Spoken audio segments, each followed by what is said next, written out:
अकबर और बीरबल के कई कहानियाँ प्रसिद्ध है। ये कहानियाँ सभी के दिल में अपनी छाप छोड़ने के साथ साथ अच्छी शिक्षा देने का भी काम करती है। उनमें से एक है चोर की डाडी में तिनका। एक बार की बात है, बादशाह अकबर की सबसे प्यारी अंगूठी अचानक गुम हो गई। बहुत ढूंढने पर भी वह नहीं मिली। इस कारण बादशाह अकबर चिंतित हो जाते हैं और इस बात का जिक्र बीरबल से करते हैं। इस पर बीरबल महाराज अकबर से पूछते हैं, महाराज आपने अंगूठी कब उतारी थी और उसे कहाँ रखा था? बादशाह अकबर कहते हैं, मैंने नहाने से पहले अपनी अंगूठी को अलमारी में रखा था और जब वापस आया तो अंगूठी अलमारी में नहीं थी।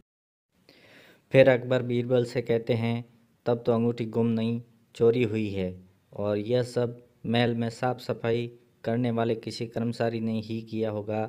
यह सुनकर बादशाह ने सभी सेवकों को हाजिर होने को कहा। उनके कमरे में साफ सफाई करने के लिए कुछ 5 कर्मचारी तैनात थे और पांचों हाजिर हो गए। सेवकों के हाजिर होने के बाद बीरबल ने उन सभी को कहा, महाराज की अंगूठी चोरी हो गई है जो अलमारी में रखी थी। अगर आप में से किसी ने उठाई है तो बता दें, वरना मुझे अलमारी से ही पूछना पड़ेगा। फिर बीरबल अलमारी के पास जाकर कुछ फुसफुसाने लगे।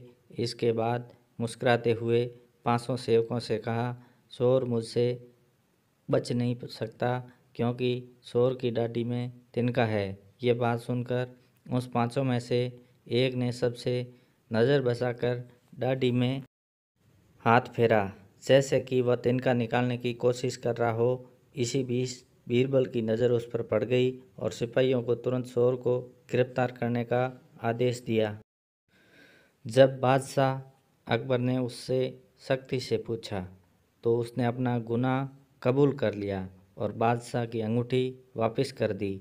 बादशाह अकबर अपनी अंगूठी पाकर बेहद प्रसन्न हुए। चोर की डाडी में तिनका कहानी से यह सीख मिलती है कि ताकत की जगह दिमाग का इस्तेमाल करने से हर समस्या का हल मिल सकता है। दोस्तों, अगर ये कहानी पसंद आई है तो अपने दोस्तों को शेयर करें। अगर आप मेरे चैनल पर नए हैं तो नोवेल स्टोरीज़ को सब्सक्राइब करें और नोटिफिकेशन बेल भी दबाएं। अपना और अपने परिवार का ख्याल रखें। मिलते हैं नई कहानी के साथ, तब तक के लिए धन्यवाद।